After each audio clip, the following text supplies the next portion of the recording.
अब class 10th का एक प्रश्न दिया हुआ है, यदि गोले का व्यास 12 सेंटीमीटर है तो गोले का पृष्ठीय क्षेत्रफल तथा आयतन ज्ञात कीजिए। तो सबसे पहले यह प्रश्न पूछा गया था छत्तीसगढ़ बोर्ड में 2018 के सेट A, B, C तीनों सेटों में पूछा गया था, है ना। तो सबसे पहले तो हम इस पे देख लेते हैं कि क्या दिया है। तो दिया है, क्या दिया है, व्यास, जो कि क्या होता है, त्रिज्या का डबल होता है, ठीक है, 12 सेंटीमीटर, ठीक है। तो यहाँ से हम इसलिए त्रिज्या R निकाल लेंगे। तो ये क्या हो जाएगा, 12/2। तो 2 एकम 2 छक्का 12, तो ये क्या आ गया, 6 सेंटीमीटर, ठीक है, त्रिज्या।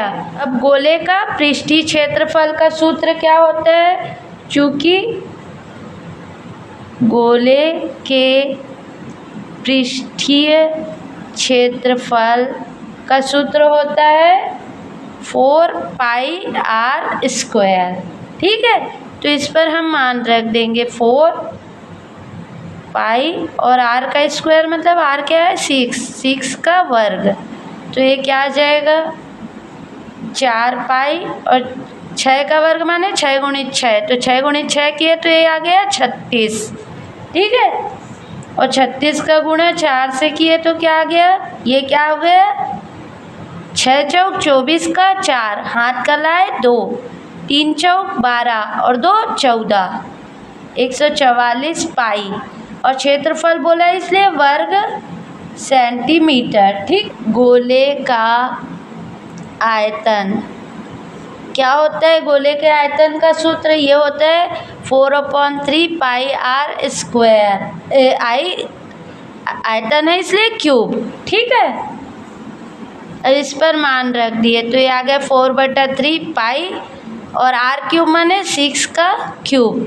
तो ये क्या आ गया, 4/3π, 6 × 6 × 6, तो ये क्या आ गया, 4/3π, 6 6 36, है ना।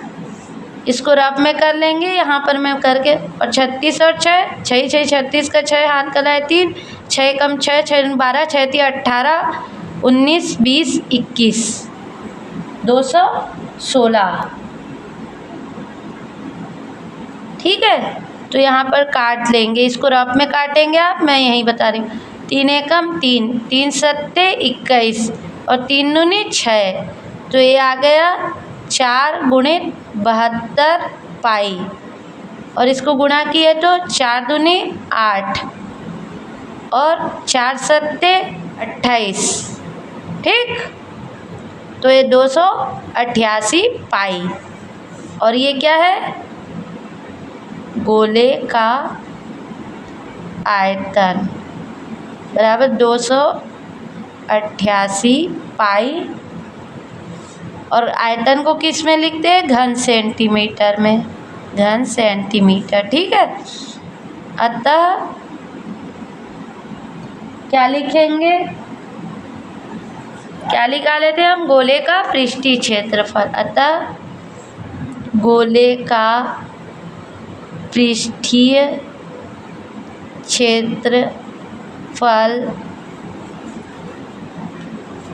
कितना प्राप्त हुआ, 144 पाई वर्ग सेंटीमीटर तथा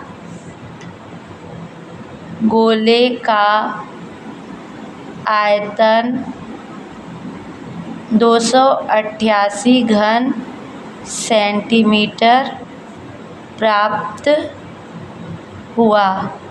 और यही क्या है हमारा आंसर, ठीक है।